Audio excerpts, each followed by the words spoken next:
The air in the courtroom was thick with the scent of old paper and quiet desperation. It was so still, I could hear the frantic beat of my own heart against my ribs. Across the room, my husband, Mark, sat beside his sister, Clara, both of them radiating a smug confidence that made my stomach turn. They looked like victors, waiting for their coronation. Then, the judge, a woman with silver hair pulled into a severe bun and eyes that missed nothing, leaned forward. She lowered her spectacles, stared directly at me, and her lips parted. In a voice so low, it was almost swallowed by the silence, she whispered one word. You? That single word sent a jolt through me, a flicker of an old memory I couldn't quite place. But in that moment, it felt like an accusation, not a question. It was the final stone in a wall of betrayal that had been built around me, brick by brick, over the last 6 months. Just a year ago, my life was a picture of tranquil success. Mark and I had been married for 10 years. I was an architect, and together we had designed and built our dream home, a place of glass and light overlooking a quiet lake. It was my sanctuary, a testament to a partnership I thought was forged in love and mutual respect. Mark was a financial advisor, charming and ambitious, the kind of man everyone trusted. His sister, Clara, had always been a dissonant note in our harmony. She saw me not as family, but as a rival for the affection and attention of their mother, Eleanor. Eleanor was the matriarch, a woman of quiet strength and immense wealth. In the beginning, she was reserved with me, observing me with a cautious eye. But over the years, a genuine bond grew between us. We'd spend afternoons in her garden, discussing everything from rose pruning to market trends. On my last birthday, she had gifted me an antique gold locket. This has been passed down for generations, she'd said, her fingers warm on mine. This belongs with someone who understands that family isn't just about blood. It's about loyalty. I wore it as a promise. Then, 6 months ago, Eleanor fell ill. It was sudden and aggressive. I put my career on hold to help care for her, spending my days at her bedside, reading to her, holding her hand. Mark was busy with work, and Clara's visits were brief and theatrical. It was during those quiet, fading afternoons that Eleanor's true fears surfaced. She told me she had a will, ironclad and clear, ensuring her estate was handled fairly. She made me promise to protect her legacy. I promised. It was the last real promise I made to her. The day she passed, the light in our home seemed to dim. The silence she left behind was deafening, but it was quickly filled by the chilling sound of Mark and Clara's greed. The day after the funeral, I went to our joint account to pay for some household bills. My password was denied. A quick call to the bank confirmed my deepest fear. The account, containing nearly all of our shared savings, had been emptied. My hands trembled as I hung up the phone. A cold dread, sharp and suffocating, crept up my spine. When I confronted Mark, his charming facade had vanished, replaced by a cold, dismissive stranger. "It's my family's money, Anna," he said, not even bothering to look at me. "Eleanor's final expenses were significant. You wouldn't understand." But I knew Eleanor had a separate estate account for just that purpose. This was a lie, slick and practiced. The true betrayal, however, was yet to come.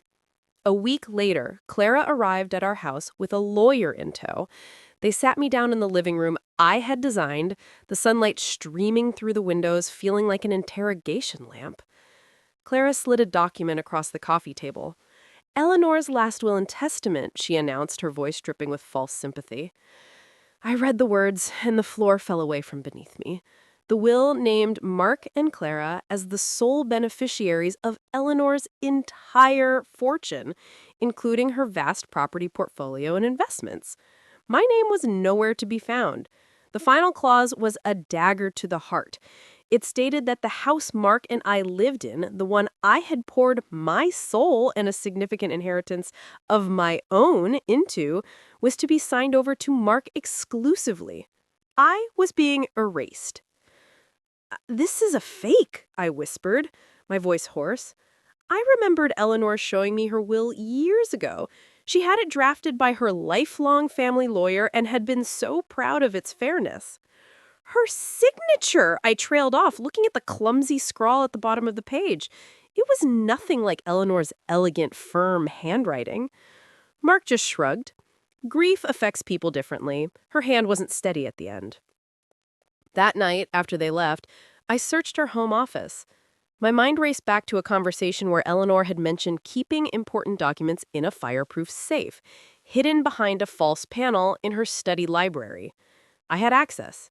Shaking, I drove to her now empty house, the key feeling heavy in my hand. Inside, I found the safe, and inside that, tucked into an old leather folio, was her original will. The real one. The signature was exactly as I remembered it. Side by side, the forgery was laughably obvious. I knew then that I couldn't fight this alone. The next day, I found a lawyer, a man named Mr. Davis, whose calm demeanor was a balm to my frayed nerves. I laid out the two wills, the bank statement showing the drained account, and the story of Eleanor's locket. He listened patiently, his expression unreadable. When I finished, he nodded slowly. "They're arrogant," he said, tapping the forged will. "They believe you will break. We need to prove not just the forgery, but the intent, the conspiracy. We need to know where the money went." He picked up his phone. "I'm hiring a private investigator. We need to see the full picture of what your husband has been doing." The 2 weeks I waited for the investigator's report were the longest of my life. Mark and Clara had initiated legal proceedings to have me evicted. They launched a smear campaign, telling friends and distant family that I was a hysterical, gold-digging wife who had made Eleanor's last days a misery.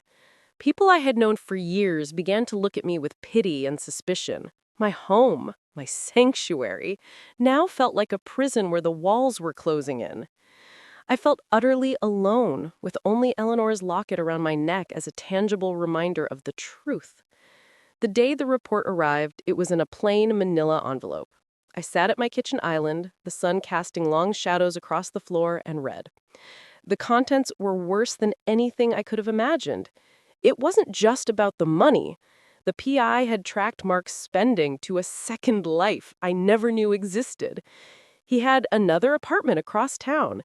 He had lavished our savings on expensive cars and vacations. But the final pages held the deepest cut.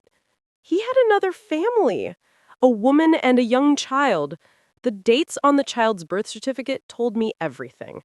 This affair, this deception, had been going on for years. He hadn't just stolen our money. He had stolen my life, my trust, my past. He had built his new life on the foundations of our lies. The report was the cold, hard proof I needed. It was a roadmap of his betrayal, meticulously documented with dates, photographs, and receipts. Mr. Davis was clinical when I presented it to him. "This is it," he said, his voice firm. "This establishes motive for the fraud. He needed a massive, quick infusion of cash to maintain this double life. Eleanor's inheritance was his winning lottery ticket." Armed with the truth, a sliver of my old strength returned. The fight was no longer just about a house or money. It was about honor. It was about my promise to Eleanor. It was about reclaiming the dignity that Mark and Clara had tried so desperately to strip away from me. We prepared for court. Mr. Davis filed our counterclaim, presenting the original will and citing the evidence of fraud. Mark and Clara's legal team retaliated, doubling down on their lies, painting Mark as the victim of a manipulative spouse. They were confident their forgery would hold up, that my evidence was circumstantial. They had no idea about the investigator's report. We were holding that as our trump card, ready to play it in front of the judge. As I walked into the courthouse on that final day, I felt a strange sense of calm. I was no longer a victim. I was a guardian of the truth. And so, I found myself back in that silent courtroom, the judge's piercing gaze fixed on me. You? She had whispered. My mind, which had been a whirlwind of legal strategy and painful memories, suddenly cleared. An image flashed in my head, a charity gala from years ago. Eleanor, radiant in a blue dress, introducing me to a friend from her law school days. A sharp, intelligent woman with the same piercing eyes. Judge Thompson.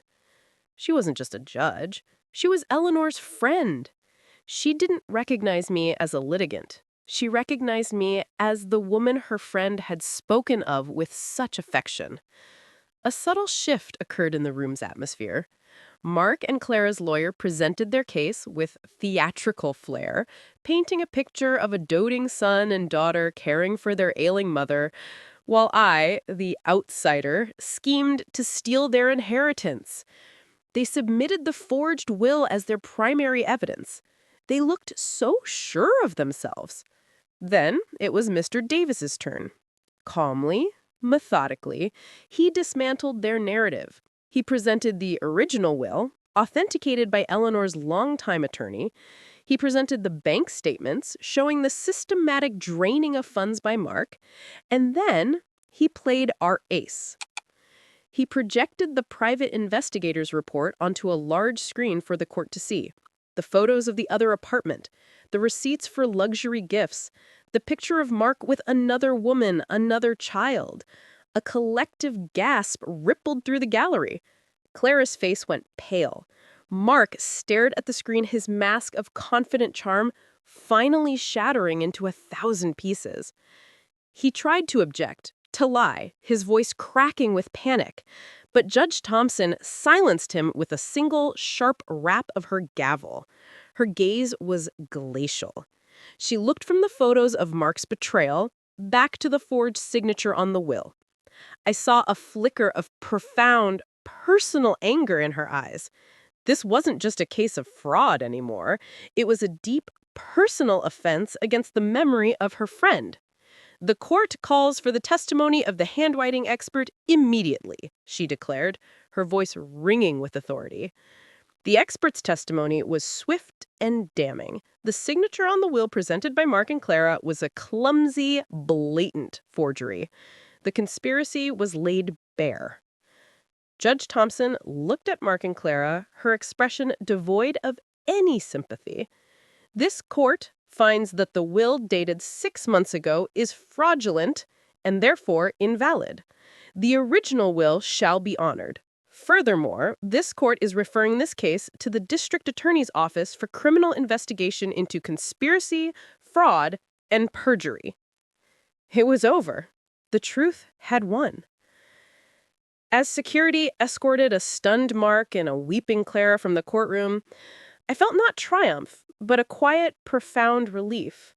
I had my home back, I had justice for Eleanor, but most importantly, I had my dignity.